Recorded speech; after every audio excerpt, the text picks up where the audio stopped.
დღესაც ვერ დავაყენე.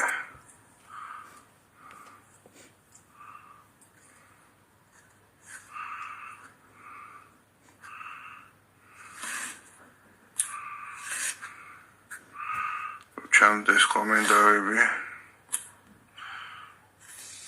არა ვშოს მაინც ვიტყვი ის თქვენს მინდა. მოკლედ რატო ხდება ეს ამდენი პრობლემა ჩვენ ქვეყანაში? რაც არის რაც საბოლოო ჯამში აისახება უკვე ჩვენ ყოველდღიურ ცხოვრებაზე. ეს ყველაფერიც გამომდინარეობს სულიერი თვისებების და ფასეულობის არქონაზე, უსიყვარულობაზე და ურწმუნოებაზე. მახსოვს ჩემ ბავშვობაში 20-25 წლის წინ როგორ გვიყვარდა ერთმანეთი, მეზობლებს, ნათესავებს. ახალი წელი რომ მოდიოდა ხოლმე, რომ დავიწყებდით პირველი სართულიდან, ავდიოდით მე-16 სართულამდე. ყველა ერთმანეთს ულოცავდით. არა თუ ულოცავდით, კარებზე ერთმანეთს არც უკაკუნებდით ხოლმე. ისე შევდიოდით ხოლმე და ისე ულოცავდით ერთმანეთს, ვეხუტებოდით, გვიყვარდა ერთმანეთი. დღეს ესე ხალხი აღარ არის. დღეს საკუთარ მეზობლებს არ იცნობს ხალხი. კარის მეზობლებს არ იცნობს, არა თუ არ იცნობს გამარჯვებასაც არ ეუბნებიან ერთმანეთს. არც ახალწელს ულოცავენ ერთმანეთს. აღარ არის ის სიყვარული, რომელიც იყო ჩვენში. ნელ-ნელა ეს სიყვარული დაიკარგა, ეს ურთიერთობა დაიკარგა. კათითო კაცებული არის ადამიანი. ყველა თავის ნაჭუჭში არის დამალული, შეშინებული და მარტო თავზე ფიქრობს და თავის პირად ვიგოდაზე. აღარა ის ერთსულოვნება, ის ურთიერთგაგება. აღარ უხარიათ ადამიანებს ერთმანეთის დანახვა, ერთმანეთის მოკითხვა. მარტო მაშინ ჭირდები დღეს, როცა რაღაცაში ჭირდები. რაღაც სარგებელი აქვს შენგან. რაღაც კონკრეტულ რაღაცაში ჭირდები, ან ზოგადად აქ იმედი, რომ როდესღაც რაღაცაში გამოადგები. ან ფუძის ხებს შენგან, ან რაღაც ვიგოდა აქვს შენგან. ამ შემთხვევაში ახსოვ ხარ და მოგიკითხავს. მაგრამ თუ არანაირი პირადი სარგებელი არ აქვს ადამიანს შენგან, უჭირთ ძალიან ერთმანეთის მოკითხვა. ის ნატურალური ბუნებრივი სიყვარული აღარ არის ადამიანებს შორის, რაც ადრე იყო. უანგარო სიყვარული. ადამიანს აღარ ენატრება ადამიანი უბრალოდ იმიტომ, რომ მოენატროს, უბრალოდ იმიტომ, რომ ის უყვარს. უბრალოდ იმიტომ, რომ მას იცნობს, მასთან ერთად არის გაზრდილი. მარტო მაშინ ახსენდებათ ერთმანეთი, როცა რაღაც პირადი ინტერესი აქვთ. რაღაც სარგებელი ან ვიგოდა აქვთ ერთმანეთისგან. ან დიდ ტყუილში ვცხოვრობთ. სიხალბეში, სიძულვილში და ტყუილში. და ადამიანის უმრავლესობა რო არის ესე, ეს ყველაფერი მე საბოლოო ჯამში აისახება მთელ ქვეყანაზე. ჩვენ რო გვიქვრის, რომ ამდენი პრობლემა რატო გვაქვს.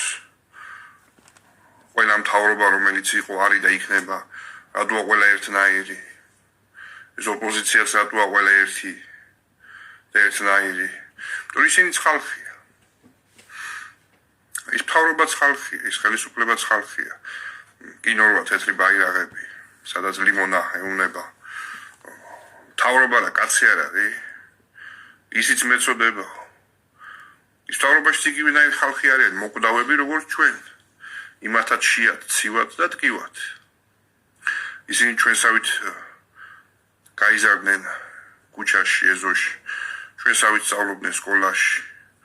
ჩვენსავით ჭამდნენ ხაჭაპურს საცხობში.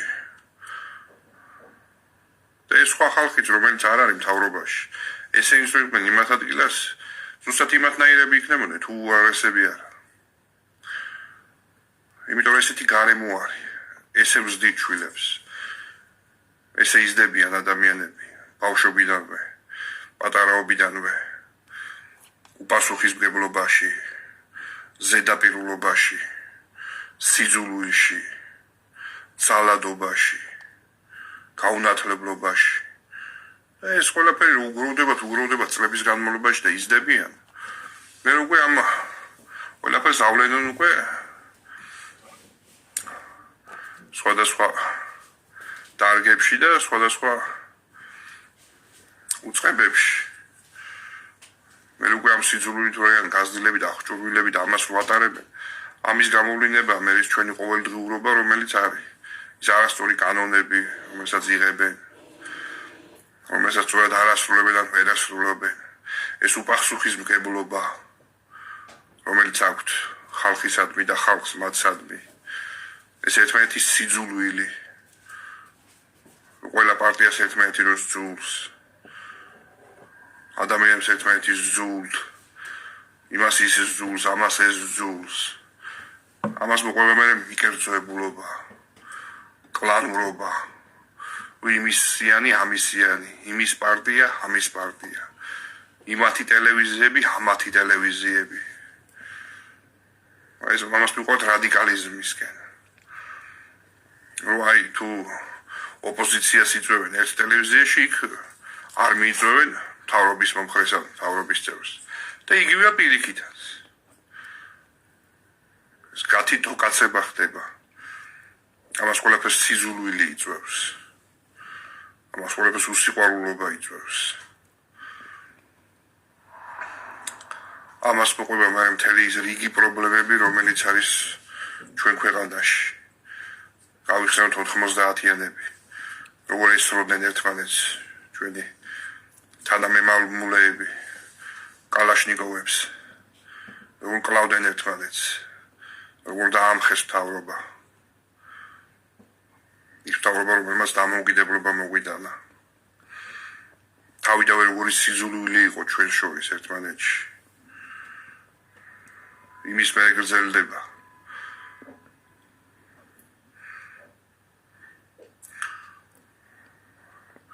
ჩვენ ვიყავით ვინც ვესროდით ერთმანეთს.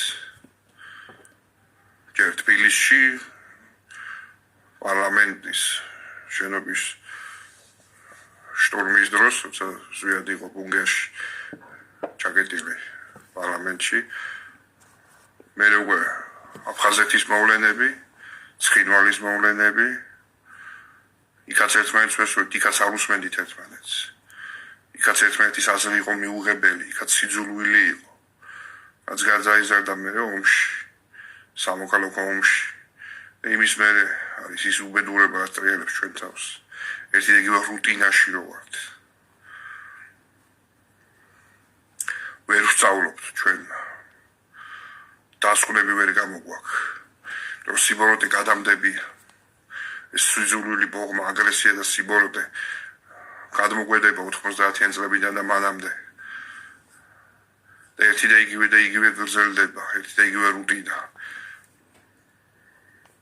რომ ბოროტება გადამდებია და ძნელია იქ ისწავლო, გაკვეთილები გამოიტანო, სწორი დასკვნები გააკეთო, რომ გამოასწორო. ჩვენ არ გვინდა გამოსწორება. ჩვენ ყველა ჩვენი თავი მართალი გუგონია და ერთმანეთზე ვიშვერთ ხელს.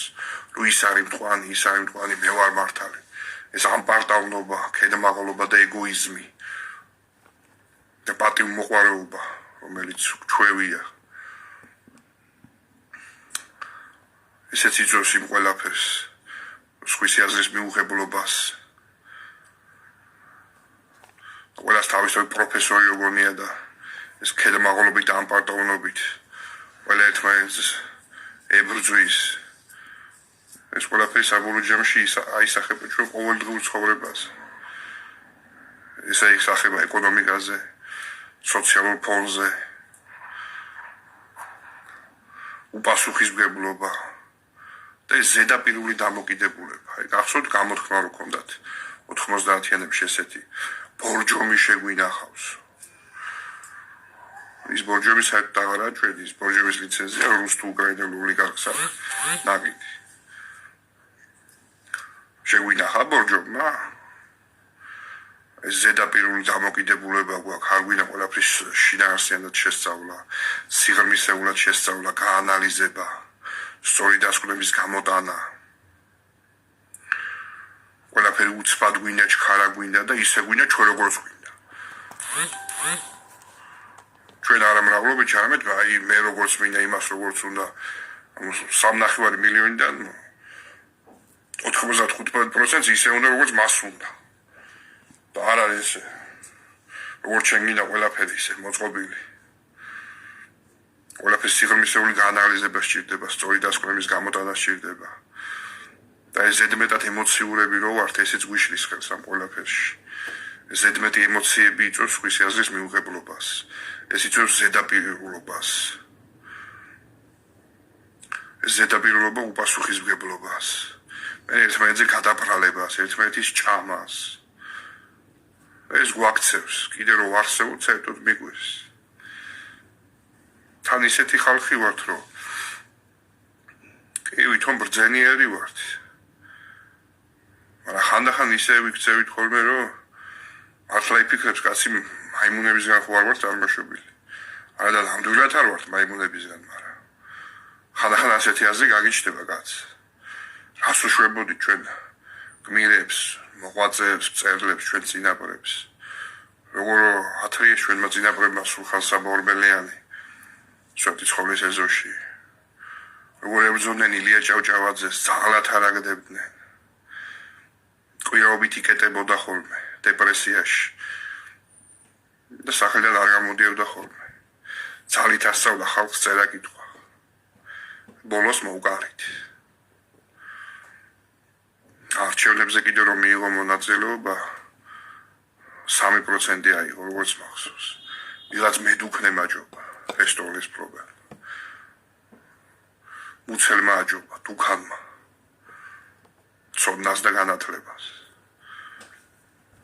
ჩვენ ვერ ვაფასებთ ჩვენ გმირებს, ბრძენ ადამიანებს, მიწაშივდებთ მათ, ვებრძვით მათ. და რომ მოუკლავთ ან მოკვდებიან, მერე ძეგლებს უდგავთ. და მივსტირი ვართ.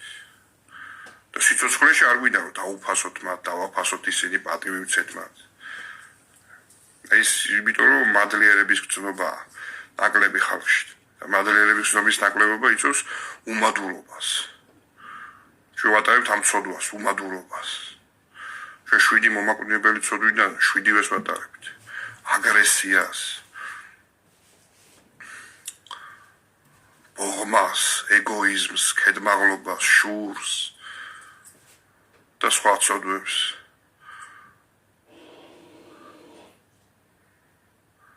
არა კაც კლავო 10 წლებაშია კიდე რამდენი ადამიანს კლავენ და მოუგლიათ საქართველოში. 10 წლებიდან მე მგონი 10-ვეს ვარგობთ და 7 მომაკვდინებელი ცოდვიდან 7-ვე მომაკვდინებელი ცოდვას ვატარებთ ჩვენიერი. არა და ბრძენიერი ვართ. ქართველები, კარგი ხალხი ვართ. ხანდახან გრუზინები ვხვდებით ხოლმე.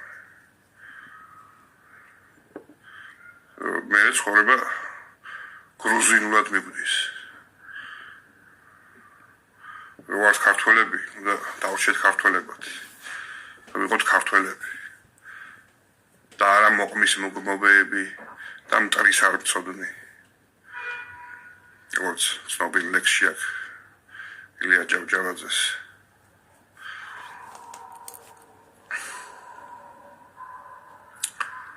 ასევე მინდა ვისაუბრო ყოველდღიურ ურთიერთობაზე ადამიანებს შორის ერთმანეთთან. მაგალითად ძნელია დღეს ვინმეს გული გაუშალო. მაშინვე ბოროტად გიყენებს ამას, მაშინვე დაგარწავს გულში. როცა მომენტი ჩაუვარდება ხელში. არის რომ ადამიანს ეხმარები, პატივს სცემა. იმ დროს როცა მას სჭირდება და ისე როგორც მას სჭირდება. არის რომ ვერ ხედავს ამას, არ აფასებს ამას. და ვალდებულებად გითვლის. რომ სულ უნდა დაეხმაროთ ამას სჭირდება. და შენ როცა დაგჭირდება, ის აღარ ახსოვს შენ რომ დაეხმარე მას და მას არ უნდა რომ დაგეხმაროს. ეს სიხარბეა, ესეც ერთ-ერთი მომაკვდინებელი ცოდვიდან არის. რომელსაც ჩვენ ვატარებთ ჩვენი საზოგადოება. თან დახმარება ეს ისეთი რაღაც არის, მარტო ის არ არის რომ რაღაც მისცე. შეიძლება რაღაც არ მისცე. და რა აუცილებელი რომ ფულით დაეხმარო. მაგალითად უდობნოში თუ არის ადამიანი და მას წყალი უნდა და წყლის გარეშე ის მოკვდება. შემას ჩემოდით ფული არ უნდა მისცე $1,000,000. რომელთაც ვერ იყიდეს წყალს უდობნოში და დაიხჭობა წყურვილისგან. მას წყალი უნდა მისცე, რომ დალიოს რომ გადარჩეს. ანუ ის უნდა მისცე, რაც მას სჭირდება იმ დროს. და არა რაღაც მისცე, არამედ რაც მას სჭირდება და როგორც მას სჭირდება და იმ დროს როცა სჭირდება. აი ეს არის ნამდვილი დახმარება. შენ თუ წყალი არ მიეცი, როცა უდაბნოშია და წყლის დალევა უნდა და მეორე დღეს $1,000,000 აჩუქე, ეგეთი $1,000,000 ერთი კაპიკის ფასი არ აქვს, იმიტომ რომ ის მეორე დღეს წყალი აღარ იქნება. წყურვით მოკვდება უდაბნოში. მისთვის იმ დროს ის წყალი $1,000,000-ზე უფრო ფასეულია. არის კიდე რომ ეხმარები ადამიანს და ერთხელ რომ გატკენენ გულს, მეორეჯერ გატკენენ, ისინი არ დაგეხმარებიან იმ დროს, როცა შეგჭირდება. არა შეეძლოთ მათ და შეუძლიათ რომ დაგეხმარონ. მაგრამ არ შვებიან ამას. მე იკეტები ადამიანი. და უკვე შენც აღარ გინდა რომ სხვას დაეხმარო. მე იძახიან რომ აი იმ არა გამიკეთა. იმან არაფერი არ გამიკეთა, მეც არაფერს არ გავუკეთებ. და ერთი რომ მეორეს არ უკეთებს, მეორეც იმერც არ უკეთებს და ასეც გათითოკაცებულია ხალხი თავის ნაჭუჭში, ეგოიზმში და სიხარბეში. ესეც არ შეიძლება. ადამიანს ყოველთვის უნდა დაეხმარო. სულ ახალი გაცნობილი იყოს ის. თუ შეგიძლია რომ დაეხმარო, გაქვს ამის შესაძლებლობა დრო და მას სჭირდება დახმარება. რისი გაკეთება შეგიძლია, ის აუცილებლად უნდა გააკეთო. მინიმუმ ერთხელ მაინც. სულ ვერ დაინახოს მან ეს. მე არის რომ ბოროტად იყენებენ და უნდათ რომ მარტო შენ დაეხმარო, შენ გაუკეთო, გამოგიყენონ და თვითონ არაფერი. ესეც არის, ესეც სიხარბიდან მოვის.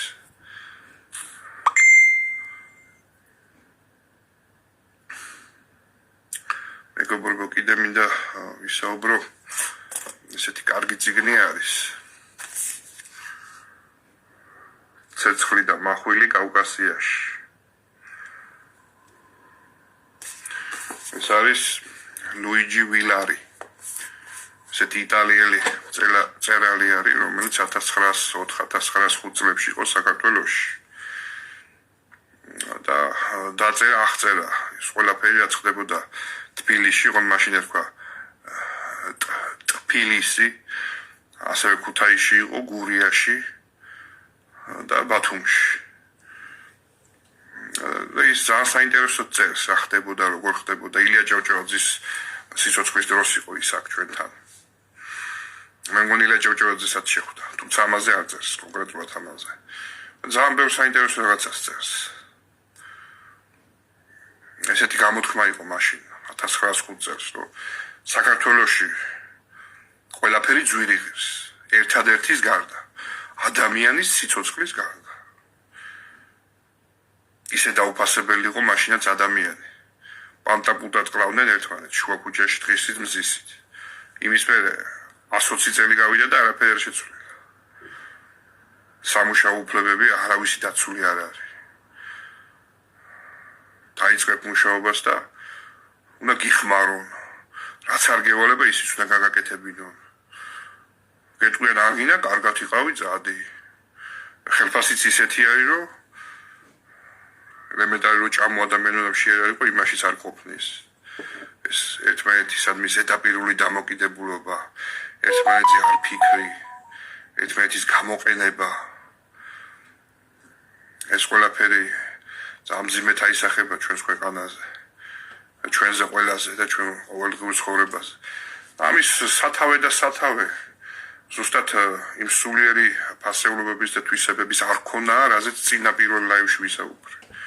სიყვარულის ნაკლებობა რო გვაქვს, რწმენის ნაკლებობა. იმედი რო არ აქვს ადამიანს, ის უკვე მატერიალისტი ხდება. მატერიალური ფასეულობებით ცხოვრობს. და მარტო ფულის შოვნაზე ფიქრობს.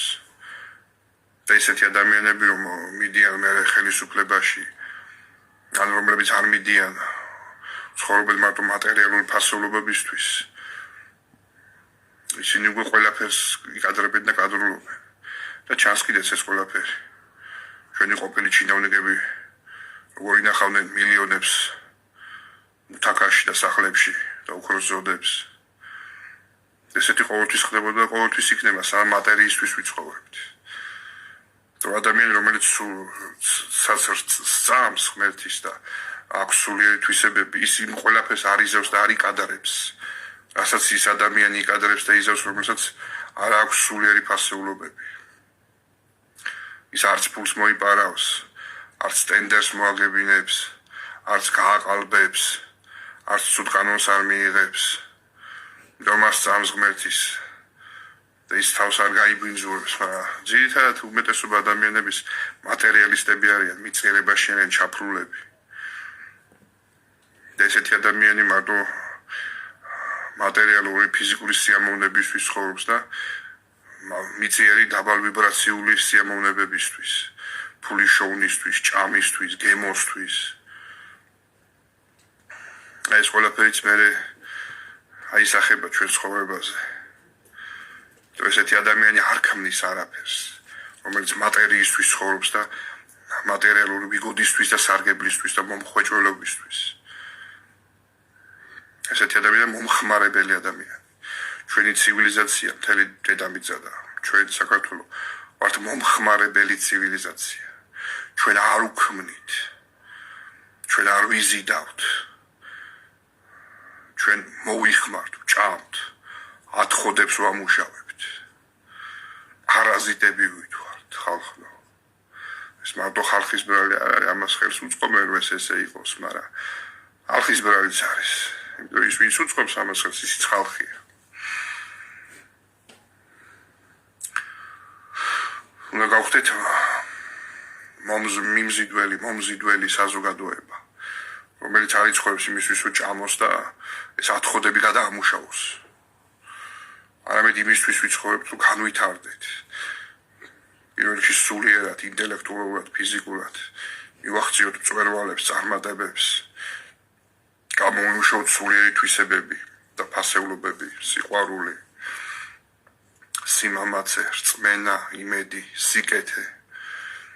ავიმაღლოთ ცნობიერება, გააზრებულად ვიცხოვროთ. ადამიანი, რომელიც გაუაზრებლად ცხოვრობს მექანიკურად, ზავოდ-კრავოდ, დილით სამსახური, საღამოს მოდის დაღლილი, არაფრის თავი არ აქვს, არაფერზე არ ფიქრობს, ვერ ფიქრობს. ასეთი ადამიანი სულიერად კვდება დროთა განმავლობაში.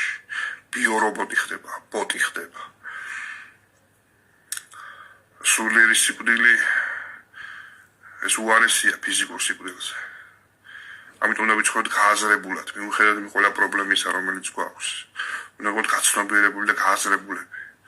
არ უნდა ვიცხოვროთ მექანიკურად, რქვიდან რვამდე სამსახური და მერე ლოგინი და ძილი.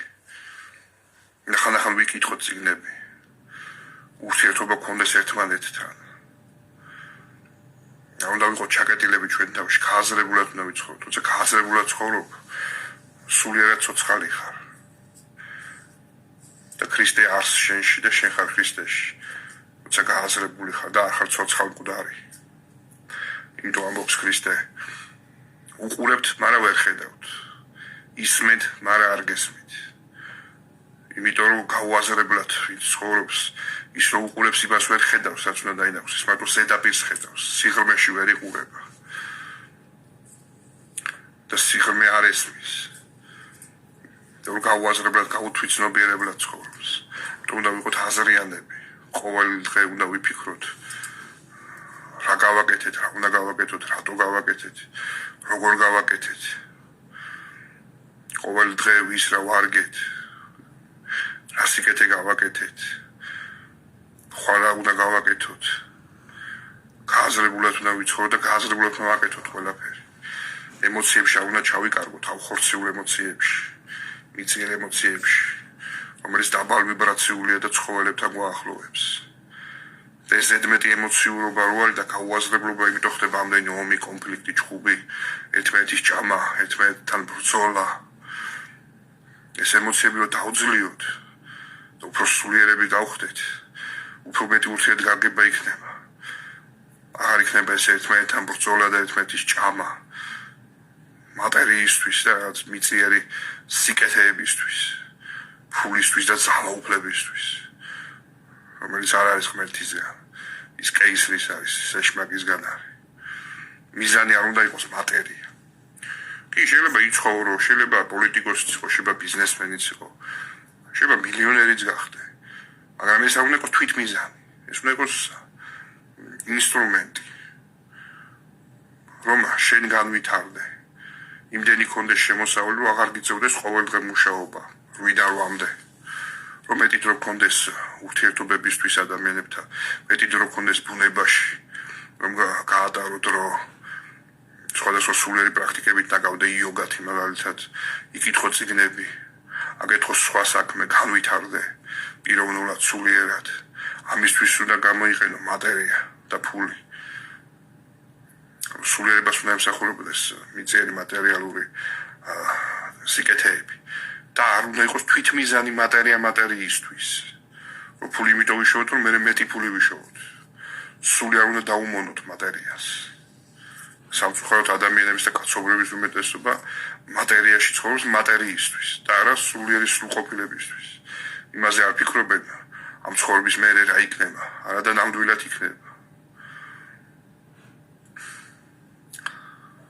ასევე რაზე მინდოდა საუბარი. თავარი კითხვებზე მინდოდა პასუხი გამეცა, მაგრამ დღესაც ვერ დავაყენე ეს პროგრამა. ხო ტექნიკასთან ვერ მეგობრობ. მაგრამ არაუშავს კითხვებს რომ დამიწერთ, მერე გამოჩნდება რომ გავაზიარებ და იქ გაგცემთ პასუხს და დაგილაიქებთ, თქვენს დაალაიქეთ ასევე. შემდეგში უკვე აუცილებლად დავაყენებ ისე პროგრამას, რომ კითხვები დავინახოთ თქვენი ლაივში, რომ გიპასუხოთ. მე ძალიან მაინტერესებს თქვენი კითხვები. უფრო საინტერესო გახდება საუბარი, კითხვა-პასუხის რეჟიმი როგორ იქნება და უფრო მრავალფეროვანი. შემდეგ ლაივში ვისაუბრებ უკვე უფრო სულიერ საკითხებზე. ფსიქოლოგიაზე, ფილოსოფიაზე, სხვადასხვა ეზოთერიული მეცნიერებებზე და სულიერ პრაქტიკებზე.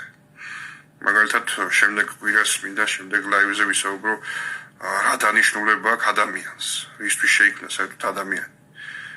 რატო შექმნა ღმერთმა მატერია და რატო ჩაგუბერა სული ჩვენ ამ სხეულებში.